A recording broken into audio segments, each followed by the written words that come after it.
Hey everybody, good afternoon, good evening, or maybe even good morning, depending on when you're watching this lesson. This is part 2 of lesson 1. We spent the first part of lesson 1 talking about worldviews, how we view the world, what are the things that contribute to our understanding of the world around us, and those presuppositions, those preconceived ideas, those conclusions we make that come before all the other conclusions. Those are all important things to recognize as we get into talking about apologetics, which is a defense of what we believe. We all approach life with a series of ideas and thoughts that are the basis for all of our other conclusions. As we mentioned in the first part of lesson 1, if I believe that there is a God and that there is a supernatural possibility to reality, well then I'm going to draw different conclusions than the person who does not believe in God and does not believe in supernatural possibilities or explanations for the things around us. And so that difference in my presuppositions will change the viewpoint through which I look at the world, and it will change the philosophy through which I approach life. And we're going to spend a little bit of time in the second part of lesson 1 talking about different philosophies that we use to approach life. Particularly, we're going to talk about postmodernism. Postmodernism is probably the most recent and prevalent viewpoint about life and how life is understood, how life should be viewed. And it is the philosophy that most people around us use to interpret the world. It is the modern worldview. The reason it's called postmodernism is because there was a viewpoint of the world that was called modernism. And modernism was the concept that all things have an answer, all things can be defined by science, and this was probably the prevalent viewpoint of our world back in the 50s, 60s, and even into the 70s. But the 70s and the 80s, they started to shift thought in a way that brought us about to what's now called postmodernism. I will say, as a explanation of big words that we're going to use in this lesson, maybe you might call them $20 words, I'm not using those in any way to try to make this lesson more academic or to try to wow anybody with any sort of fancy vocabulary. I'm using the terms and hoping to define the terms well enough for you so that if you decide you want to do more study in these areas of apologetics, you'll have a good foundation of the vocabulary and the thought processes that you'll need to be researching as you dig deeper. We will not have time in a short series of lessons on apologetics to really dig deep enough into any one particular topic. And so what I'm hoping to do in this series of lessons is to whet your appetite, is to get you excited about studying these concepts a little more deeply. And this is one of those areas that I'm hoping to whet your appetite in, and studying the philosophy of life or the philosophy of the way we view life. And postmodernism is that most prevalent idea. So let's go ahead and dig in to what postmodernism is and give ourselves a definition. I stole this definition off of Wikipedia. If you just look up postmodernism on Wikipedia, this is what you'll come up with. Postmodern thought is, quote, broadly characterized by tendencies to self-referentiality, epistemological and moral relativism, pluralism, and irreverence, end quote. Now, that's a lot of big words to define what really is not that difficult of a concept, which is honestly a bit characteristic of postmodernism, to define things in ways that make you look smart and make you look like you have some sort of superiority. But we'll come back to that concept in a minute. Let's just kind of break this definition down a little bit and what are probably easier concepts to understand to help us dig into this concept of postmodernism. Self-referentiality is the idea that there is nothing more important than self. that I become my own reference, that I become my own authority is really the idea here. Postmodern thought is that each of us can appeal to self for truth. Now, there's problems with that, which we'll come back and talk about in just a minute as we talk about how to criticize a worldview and think about it in critical terms. But this really is a defining characteristic of our modern society and a characteristic that has infiltrated the church. I remember through the years that I've made comments like, what does this passage mean to you? And maybe you've used that as a Bible class teacher. I've heard Bible class teachers use that term. That is a quality of postmodernism, that what it means to you is really what is most important, because you become the standard of what is right and wrong. You become the standard of truth. What you believe becomes the reference point at which you compare things.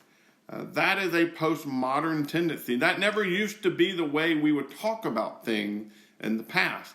Back when modernism was the prevalent idea, back in the mid-1900s, what you would have, people would never ask, what does this mean to you? They would say, what does this mean? That was it. You wanted to know what the actual facts were about a concept. Now, people don't care so much about facts as much as they care about the interpretation that you yourself give to the facts. And that's self-referentiality. Epistemological relativism is the idea that there is no truth. That term epistemological means thought, knowledge, or our understanding of truth. And it's saying that our knowledge is relative. There is no truth. There is no actual standard. A lot of times this will be put into terms of there is no absolute truth. That is a characteristic of our modern thought process or our modern worldview that is most prevalent in the world today. Then that leads to moral relativism, meaning if there is no truth, there is no right or wrong. I can't tell somebody that something is right if there's no truth which defines a certain set of actions as right. You can see where this is going to start breaking down, I hope, as you start digging into the definition of how this works. Pluralism is the idea that there is no one answer. We'll use this term sometimes in reference to gods. The idea that there could be more than one God, therefore you have a plurality of God. That is a pluralistic viewpoint. But really, this is broader than that and saying not just about God, but there is no one truth. There is no one answer. There is no right and wrong. There is no objective way to understand the world, because my truth is mine and your truth is yours, and both of them are equally true because of self-referentiality and because there is no truth and there is no right and wrong. All of this kind of builds onto that concept of self-referentiality. And then this last term, irreverence, there is nothing to respect. Now, all of that is built into this postmodern thought process. And you'll see this as you watch media. This is one of the reasons we have such conflict within politics, is because one side of the aisle is going to argue that their truth is right, and the other side of the aisle is going to argue that their truth is right. And who is to say whose truth is right in our modern world? There is no objective standard. There's no way to define what is right versus what is wrong because of moral relativism. There's no way to define what is true and what is false because of epistemological relativism. And honestly, if I and one side of the political aisle want to believe that my theories are correct, and you on the other side of the political aisle want to argue that your theories are correct, well then mine are right for me and yours are right for you, and we just have to decide whose view is going to be more popular. That's how it works these days under postmodernism. that causes there to be no reason for respect. I don't have to respect you on your side of the aisle, and you don't have to respect me on my side of the aisle, and it really doesn't matter if we do or don't respect one another, because neither one of us are right and neither one of us are wrong, and we just have to decide who's more popular. And that, I hope you can see that that's exactly the way our world currently functions. You see the same thing in the religious world as you do in the political world. That my truth that I have learned from my church might be different than your truth that you've learned from your church. And there's no way to say that you're right or I'm wrong, or that I'm right and you're wrong, because there is no truth. There is no absolute standard.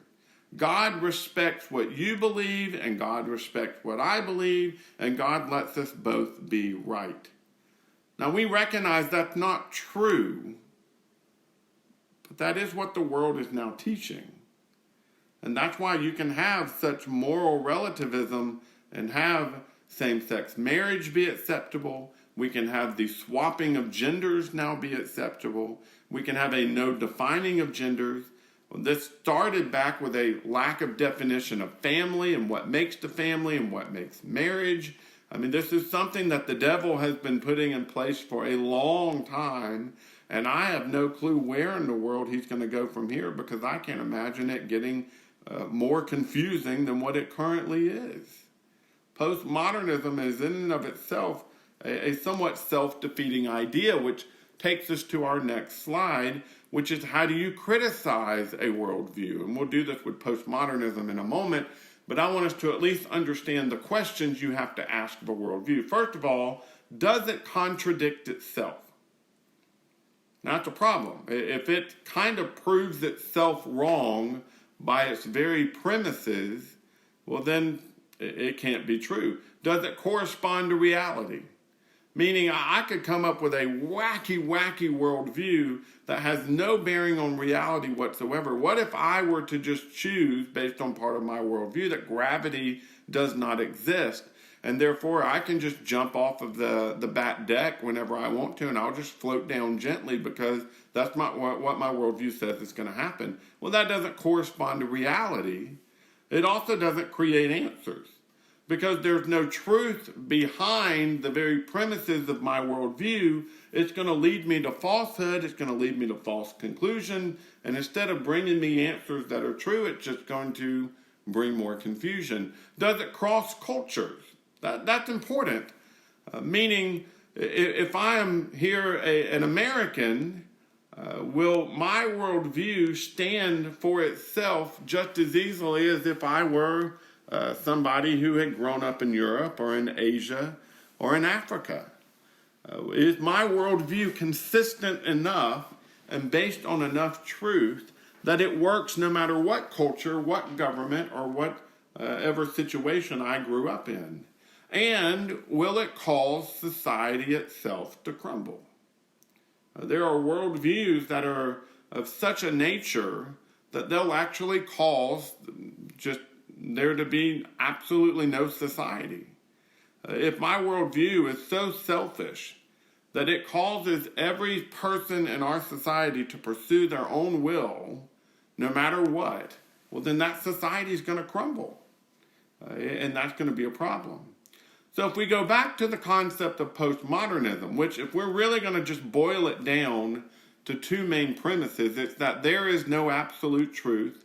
And they add to that, because there is no absolute truth, tolerance is the only thing that really stands, because I have to be tolerant of your truth, just like you have to be tolerant of my truth. That's the concept. What about the 5 C's test? Does postmodernism contradict itself? I would argue yes. Meaning, how can you tolerate something that you cannot know if it is true or untrue, because there is no truth or untruth? There is no truth or falsehood. How can I be tolerant? Tolerance is putting up with something that I disagree with. But if there is no truth, there's nothing for me to agree with or disagree with. It doesn't exist. There's no way for that to happen. And the question I always ask people when we get into these discussions, and a lot of times they'll quote scripture for this, judge lest, do not judge lest you be judged, and there in Matthew 7. Well, the problem with that is, first of all, the problem with using that passage is that's not what that passage says. But secondly, the problem is, if there is no absolute truth, what premise is there to tell me that I should not absolutely judge you for what you believe if there's no standard that says I shouldn't be judging? I should be able to judge anybody I want to judge. I should be able to not judge when I don't want to judge. I should be able to believe what I want to believe and act the way I want to act, because postmodernism demands that I am my own reference, that I am my own standard, that I am my own authority. And therefore, if I am my own authority, I'm always right. And no one else is. And they have to accept that I'm always right, except for the fact that they believe they're the ones that are always right. And this is where it becomes very difficult for this viewpoint, for this worldview, to stand up for itself. Does it correspond to reality? Well, we run into problems there. We're especially seeing that right now with the sexual movement of our society, where they're trying to completely redefine sex, redefine marriage, redefine relationships, redefine gender, redefine biology, redefine sociology, redefine psychology, and they're trying to do it based on the premise that there is no right or wrong, except that to redefine everything, you have to claim that some things are right and some things are wrong. The problem that we run into in our society is that the mass of people are trying to say that what is right is what has always been viewed as wrong. And so it's really not a push for no truth. What they're trying to do is argue that there is a new truth. But that doesn't match postmodernism. And so while they've argued for one thing for years, that there is no absolute truth, now they're trying to argue the other side and say that there is absolute truth. It's just the opposite of what we've always thought. It's not creating answers for us. If anything, all it's doing is creating a lack of answers, because now we have no way of defining anything. It doesn't cross cultures, because there are plenty of cultures in our world that don't subscribe to the concepts of postmodernism, even though our world is trying to push them that direction. And ultimately, what's going to happen is it will crumble society. Society has no reason, if there is no absolute truth, to have any law. And if there is no law, then there can be no order. And if there is no order, then there is no society. Ultimately, postmodernism collapses in on itself because it can't stand up to the 5 C's test. You're going to find that no matter what viewpoint you put into these 5 C's test, it's going to fall very, very short of standing up, of holding true, except for the viewpoint of theology. Theology is the only worldview that allows itself to really pass the 5 C's test, because it opens up the door for an explanation for why there is truth, how we can be sure of the truth, how we can know that what is right and what is wrong, how we can respond to that truth. All of these things, it crosses cultures, it supports society, it gives us answers, it corresponds to reality, both a natural reality and a supernatural reality. Theology is the only worldview that actually works according to the 5 C's test. And that's why it becomes so important for us to really explore how we can know which theology is correct, and how we can make sure that we understand what is the way we should view this world. We're out of time for today's second half of Lesson 1. We will be discussing this tonight in our Bible class period of Zoom, our Zoom online meeting, so make sure that you tune into that. so that we can discuss both part 1 and part 2 of lesson 1. Thank you for your time and attention.